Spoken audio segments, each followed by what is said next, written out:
You guys have heard a lot in the last few weeks about the construction series. I know we broke it up last week with a little bit more of a current events, getting back to the equity piece. And we're going to continue talking about different ways to get into the market and take advantage of the market. But we thought this was a timely episode, seeing as we had a few episodes recently about construction. Now, if you're just joining us in this episode, and this is your first episode listening to the YVR Remo Show, go back and check out, if you're interested in anything to do with construction or investing, a few episodes earlier where we had a series on this. If you're more interested in investing in general or first time buying or general guidelines, we've got so many different episodes. So make sure to check those out. Now, today's episode, we have two guests that we actually asked to come back on the show based on all of the feedback that we received about the previous episodes. We got Steve Hill and Danny Evans. Now, Danny joined us in the last year. We'll double check and we'll put his episode in the show notes.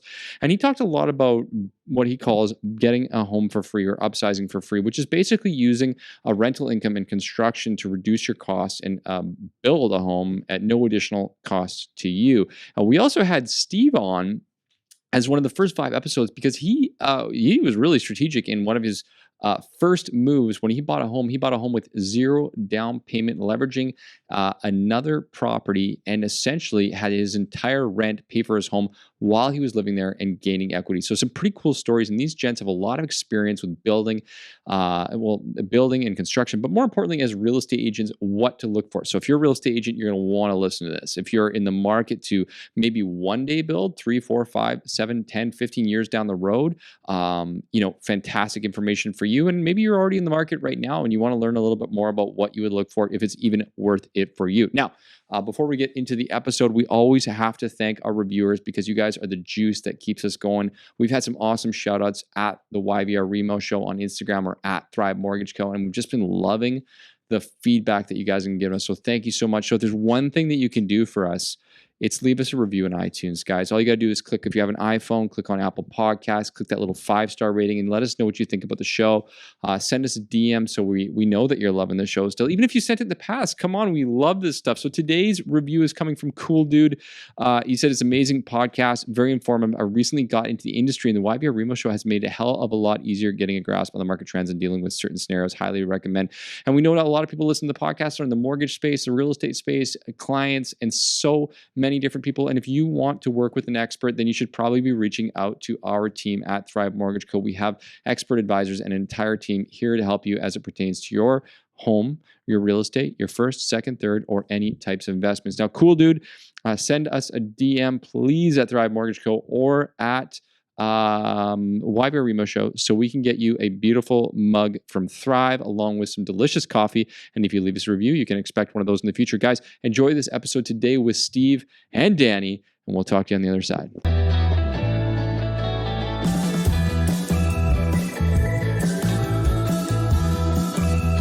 What's up, guys? You are listening to the YVR Remo Show, where we talk all things Vancouver real estate and mortgages, take boring topics and make them interesting. Make sure to stay tuned to listen to everything you need to know how to put cash back in your pocket, create wealth in real estate, and simplify the complicated.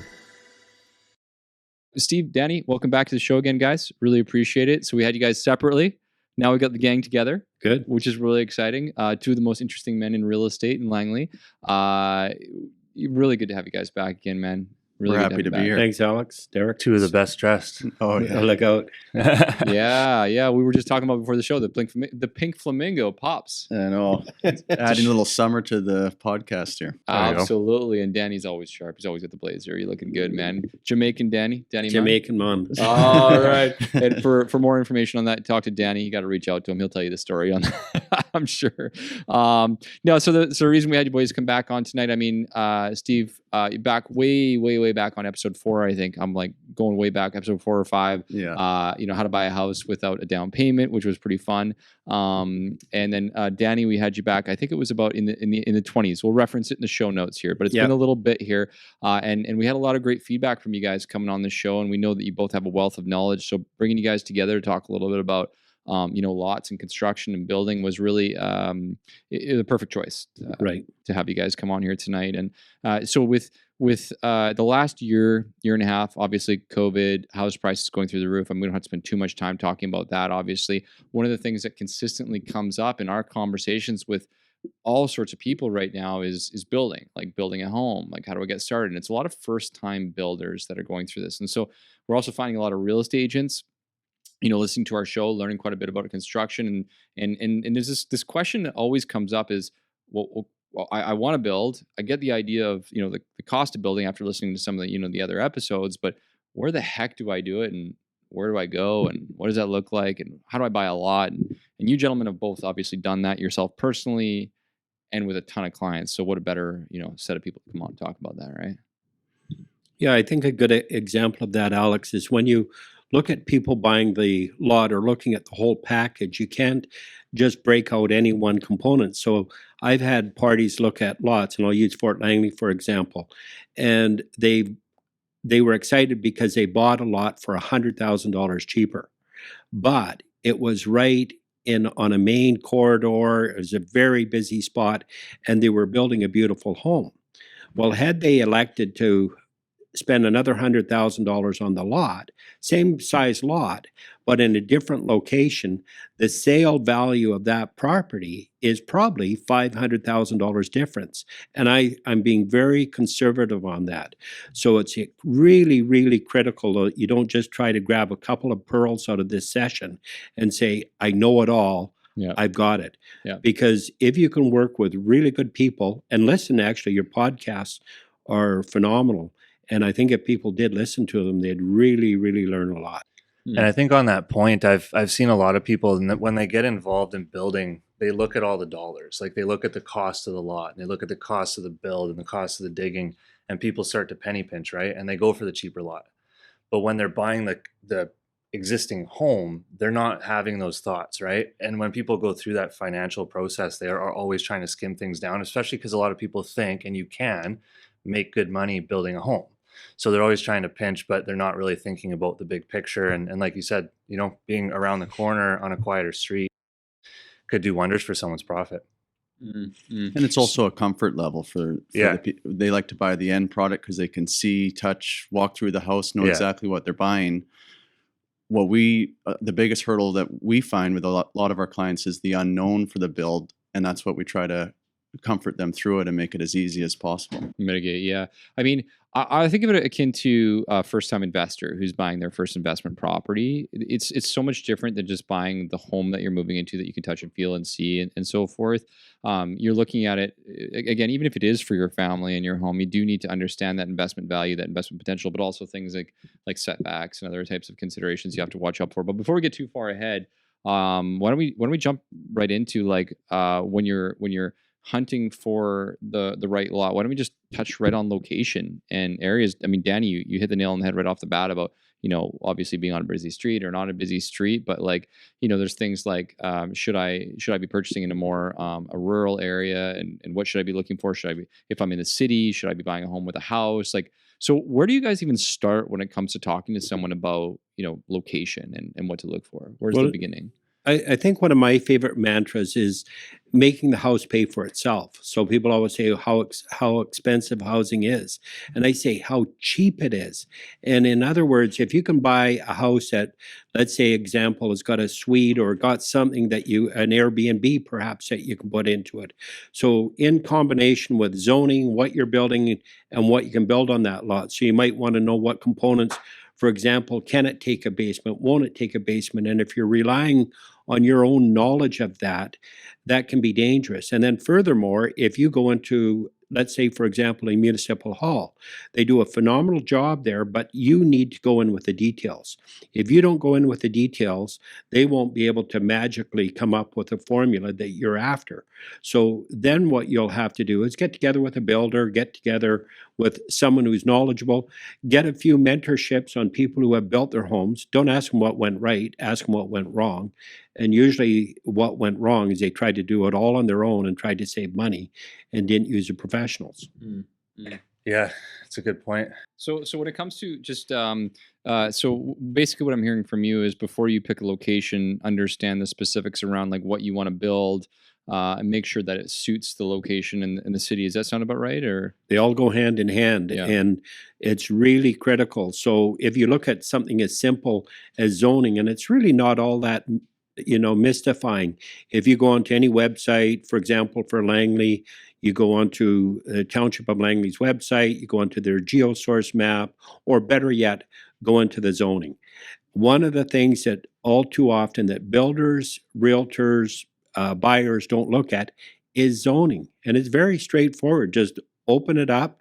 It'll say, for example, that a zoning's R1D, R1E, which means nothing to most people, but just simply look it up and it'll tell you what you can build, how you can build it, what the details behind it are. And make sure if you're working with a builder that they clearly understand the zoning or that they've got the vehicles to be able to find out what the zoning is. Yeah. The other, and we just ran into a similar situation just in Fort Langley, in conjunction with zoning. Another really important factor for finding the right lot is finding out what the servicing is. Like, for instance, in Fort Langley, it's majority on septic. Yeah. But people don't realize that the city sewer runs down 96 and also Glover. There's a house listed for sale on Glover currently that if you were to knock that house down, you could potentially connect to the city sewer. Right. So when you guys are talking to a client and looking this, so are these the types of things that you guys are looking for when you're looking at different types of lots? You're considering, okay, specifically, can I tie into the city line, or do I have to look at septic? Is that something that you would typically do, or critical? It's really critical. I've taken a step further, and I don't want to complicate it, but I always look at getting the biggest lot you can. So, say for example, under an R1E zoning, the lot is 10,000 square feet. Well, guess what? A lot of times I'm always looking and saying, hey, there's a lot that's 16,000 square feet. If you combine with your neighbor that's got 14,000 square feet, guess what? You picked up a free lot. And we do that over and over again. We've got clients that bought it first, and they're going to end up building on these lots, but they've already gotten together with their neighbors, and guess what? They got an extra lot. So there's a lot more to it. Let's break that down a little bit more, because I think as a listener, maybe they're not understanding how the free lot component works to that, and what that looks like for someone. Can you break that down in a little bit more detail? Yeah, it's fairly simple. Again, if you look at your zoning, R1E zoning, 10,000 square feet. So you look at your lot that you're buying, and it's 17,000 square feet. And the neighbor's lot is 17,000 square feet. Now you got 34,000 square feet. Each lot has to be 10,000 square feet. Yep. So you can subdivide. You picked up an extra lot. Perfect. Not quite as it is not quite as easy as that. You do have to put the parameters together. Yeah. But if you work with anyone who understands zoning, whether it's the builder, realtor, some of the realtors are really good at it.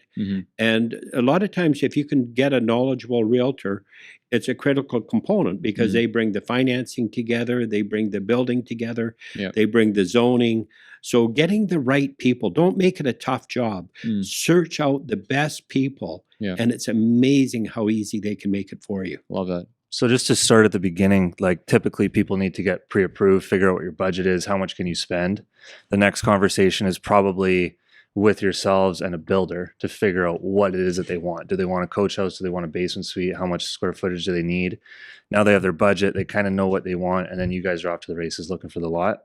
A big part Typically of it. The way it goes, like when you guys chat with people, is there usually a builder involved at that point? No, I think what you've laid out is actually a great way to do it, Derek. They would go through those various components, and then you match what they want to a lot. So a lot of times people might think, well, I want a side suite. Well, you look at the lot quickly and you go, well, the lot's not wide enough. And frontage is such a key component too. That's one thing that, even versus the lot that I'm on now, it's 88 feet wide versus my last one was 60 feet wide. And it just opens so many more doors for what I want to do as far as triple car garage. And so figure out what you want to build, then buy your lot, rather than buying your lot and trying to make something work, right? So would you have a preliminary conversation after being, say, pre-approved and with yourself with a builder to kind of understand those parameters, or is that where you gentlemen would come in? Oh, for sure. And a lot of times we'll recommend a builder, because it's so critical that you get the right builder. And if you've got a local builder, and there's some tremendous local builders that can really help you through the process, and you get the right builder, you'll look like a genius, because they'll just help you walk through from start to finish on the actual build. One story I got to mention to you is how I got going on this many years ago. My favorite story is, and it just happened a month ago, first guy that I ever got building, he's just sold his, I won't say his last one, but one of his biggest ones that he ever did. So he started out in 1989 to build his first home. That was before he said, you know what you can do, as I'm telling my story, he said, why don't you get out of my house? So he kicked me out of his house, but he stopped me at the door to explain, tell me to explain a little more. So I did. The house that he sold in 1989 was $60,000. He just sold the houses that he's built and sold for $6 million. Wow. So clear title. So it's a great way. Builds himself, and then Oh, sells them. Yeah, got a builder to build, Yeah. got the lot, Okay. got the property, but it was alluding to a little bit what Steve was talking about earlier. And you're talking about lots. Which lot should you pick? Well, it may be dependent on where you are, in your life, and how old your kids are, where your financial position is. And that's another trend that we're witnessing right now. Even working with buyers, they might be buying a lot just to hold. They're going to live in the house for 5 years and then they're going to build. So they can get all their ducks in a row. They can do their processes, getting their plans already. They take their time. They just want to build up a little bit more equity. Meanwhile, the lot cost just keeps going up.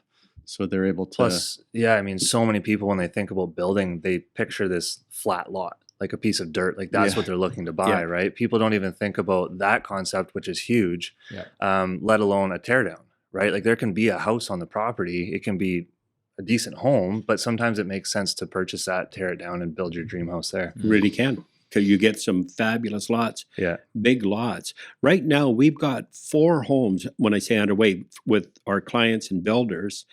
And the homes that they're building are all with side suites for their elderly parents.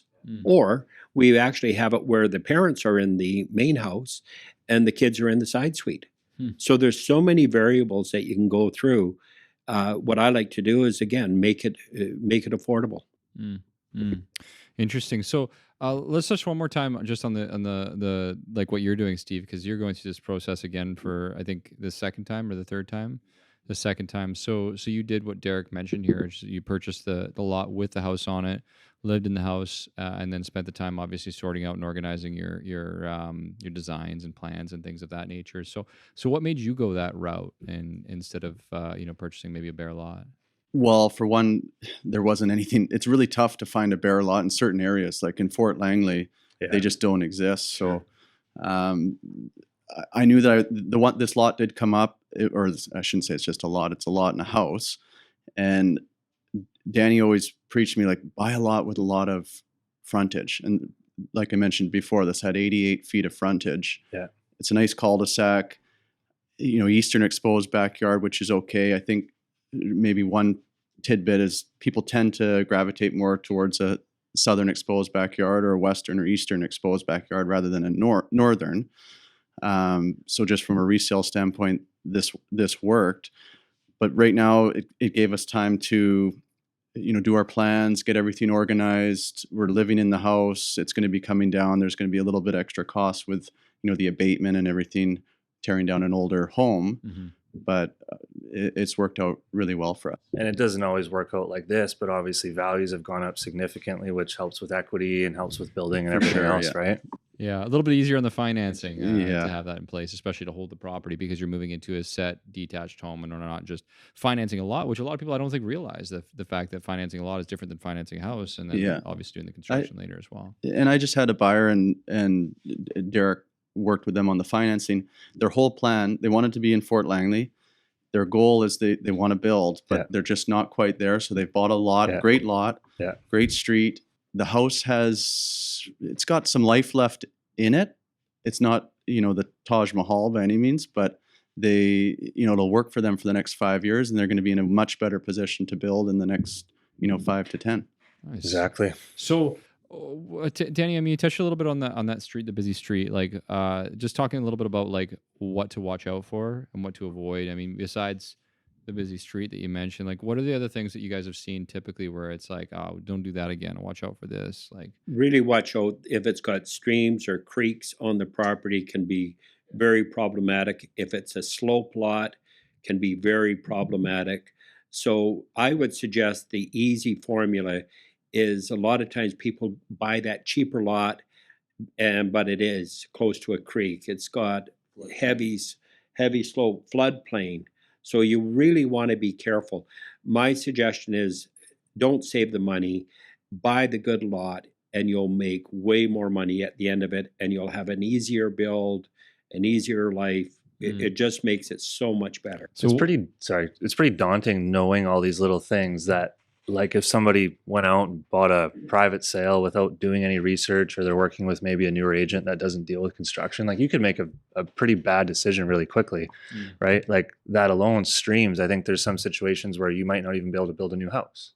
For sure. Right? I think you have to build off the existing foundation, which doesn't always work very well. And that all really true. And so when Danny started in real estate, I won't say how long ago that was, but the should say this is good thing. Yeah.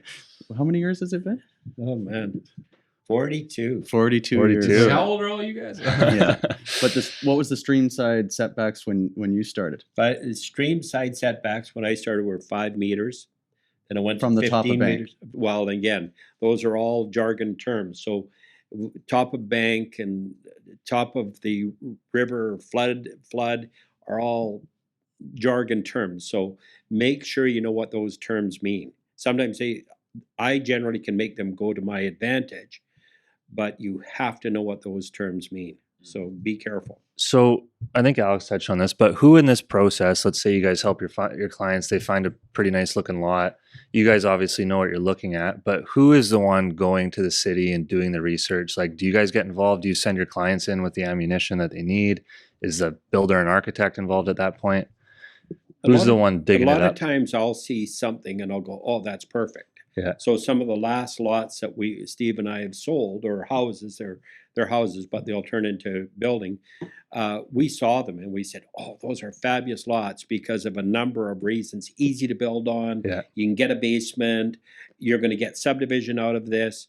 It's fabulous soil conditions. It's sand. It's not mud. Yeah. It's not it's not an infill lot. That's another thing that you'd have to be careful of. I did a subdivision once. All the lots were 8-10 feet deep for their foundations. One lot kept digging at 30 feet. They still hadn't hit bottom. Holy. So who does all that? There's someone who's extremely knowledgeable about the area. So a good realtor in the area, a good builder in the area, a planner, a designer, all of those you might want to touch bases with, because they might have touched it. So don't be afraid to call all of those people to determine, is that a good lot or isn't it? So it might not be the realtor, it could be the builder, could be the planner. Yeah. And also, you really got to be careful if you're going in, and your builder obviously will guide, a good builder will guide you through this. But if you're going to the township of Langley or city of Surrey or wherever you're planning on building, the person at the front of the counter doesn't necessarily know a lot of the information that she should know. So the answers that you're going to get are probably incorrect. And that's what we run into all the time. We'll go to the hall with a client and you get an answer from Betty saying yes, you get an answer from Paul saying no, and being able to stick handles in between that and maybe trying to talk to the right people behind the front desk is where you want to go. That's important. Gold nuggets here. There's obviously a lot more due diligence, which is my next question around subject periods. So, like, obviously right now subjects are tough, but if you're buying something with the goal of building, do you guys, in a normal market, are you guys typically asking for more time? Are you putting different subjects in your offer? Yeah, I always keep it really simple, Derek.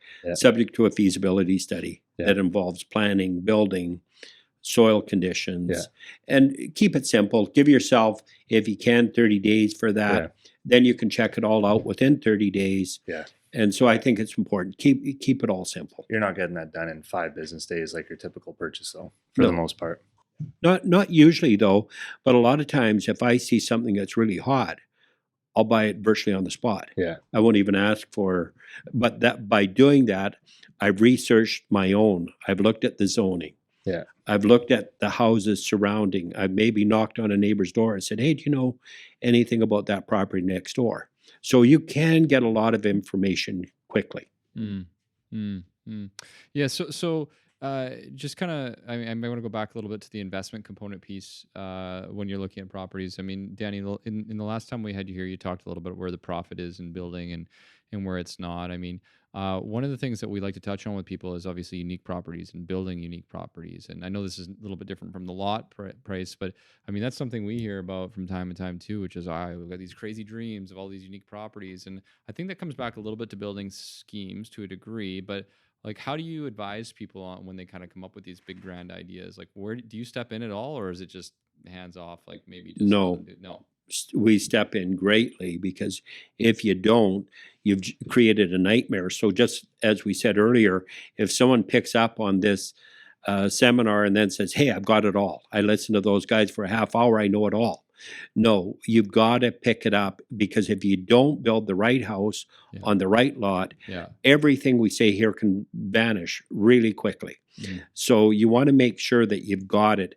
If you do it properly, there's easily, just in soft costs, financing, double taxation, property transfer tax, GST. I won't break it down each item.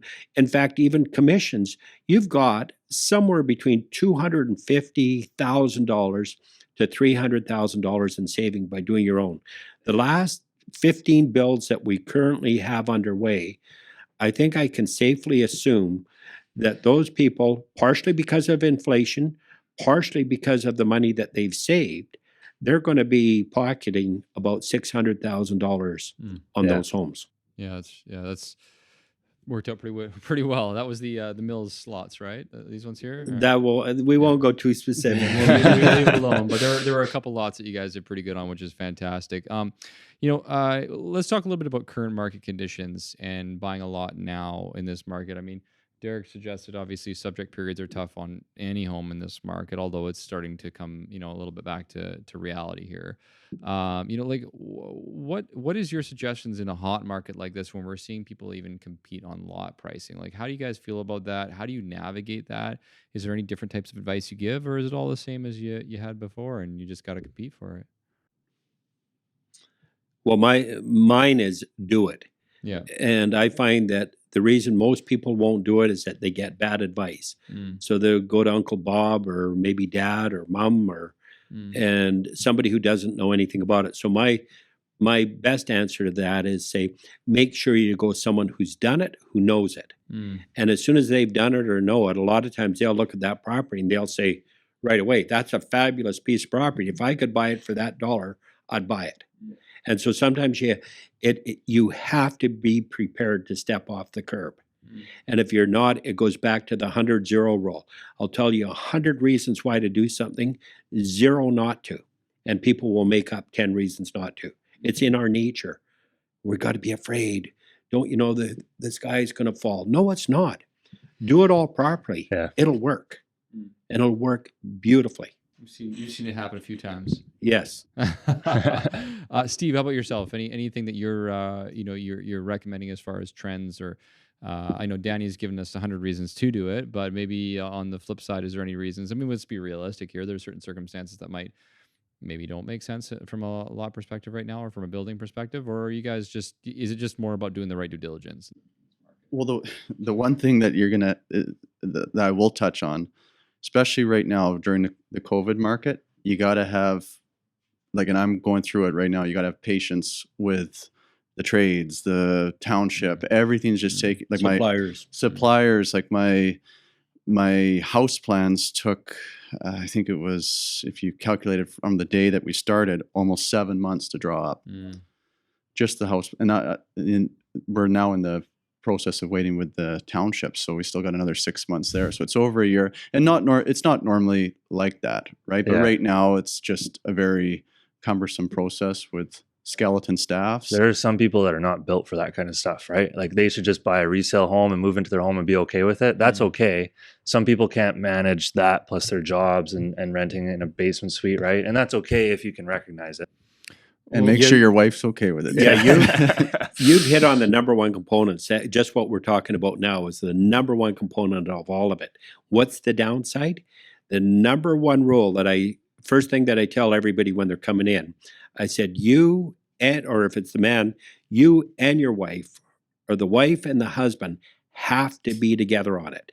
If only one of you wants to do it, don't do it. It'll be a nightmare. Divorce at the end of that build. It will be a nightmare. So you That both have partnership's to gotta want be to do built it. to last. Yeah. Yeah, no doubt, no doubt. And then the other part of that, Derek, or Alex, the downside is that people overbuild, they overspend, and they spent money in the wrong spots.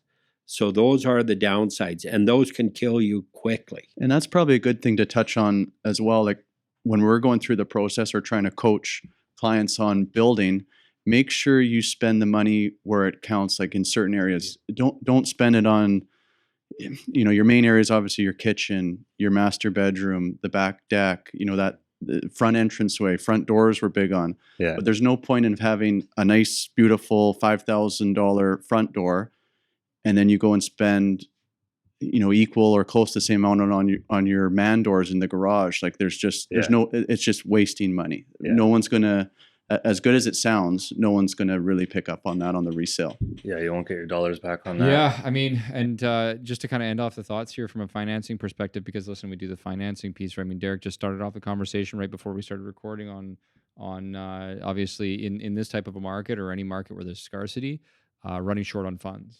And I don't know if you want to touch on that story at all, but Yeah, there's a lot of unique situations right now with building, and how construction financing works is the lender's typically holding back enough money to complete your build at all times. So there has to be a good buffer of cash going into the project. So the further progress that you make on your build, the bank can then release more money to you to keep things going.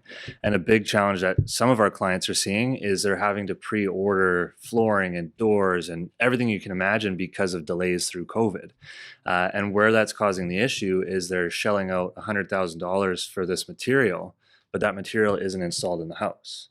So the lender, these clients are running out of money because they've had to pre-order materials, and the lender's doing a progress report and saying, well, the money's not invested in the home yet, so we can't give you a draw.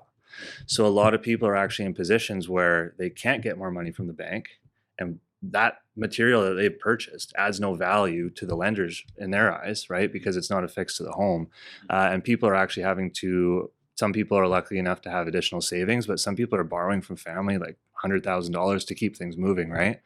And a lot of people will be going through that right now with COVID. And I think you guys have nailed it. Really, another real key component is that the person that's doing the financing has to understand what a build is. So obviously you guys are doing these, and you're doing a number of these podcasts, and they are critical because you guys understand it. And one of the big warning issues that I put out to all people is that they'll go to the bank, and the person that's advising them at the bank has never built a new home, never been involved in it, and so they're lost as far as the financing. So I think what Derek's keyed in on is critical. So make sure, one of the things that we do, one of the first things is make sure the financial advisor that you're talking to about your financing and your mortgaging, they understand the process. If they don't, you're finished. Yeah, and something that we've been doing is getting people approved for larger mortgages than they actually need, so that there is a buffer built in. Or if they have an X amount of dollars of down payment, we're only using 75% of that, so that they have a buffer set aside. Not everyone's in that situation, but if you can do that, it helps managing. I think additionally speaking, like to your point about having access to cash, I think this is where people need to be smart about the type of lending they're looking at and not restrict themselves just to the banks, because of the the rigidness of a lot of the banks in regards to the draw schedules and so forth. So they have the cash or they have the capital with some of the private lenders and alternate and construction lenders that are they just understand it better. They're not under these corporate guidelines and structures where they can look at it. Okay, I understand the market conditions, and they can be a lot more flexible to people, right? A little bit of cost up front, but as Derek mentioned, long term it'll save you the money, right? Because you can get access to the funds that you need. So pretty key stuff. So anywho, guys, another good session. Terrific. Thank you for coming down as always. Steve Hill, Danny Evans. I'm like blanking here. That's right. little tired here, but Yeah. Steve, Danny, thank you so much. If anybody wants to reach out to you guys, just search up Steve Hill, search up Danny Evans on Google. We're gonna put all you guys' information in the show notes. And if you guys have any more questions about buying lots, construction, financing, any of that kind of stuff, make sure to check out these gentlemen. Reach out; they're a wealth of knowledge and information in this space, and they'll take very good care of you once we get the financing in place, You'll right? never look back. Awesome. Thanks for coming down, guys. Thanks, Appreciate it. guys. Thank you.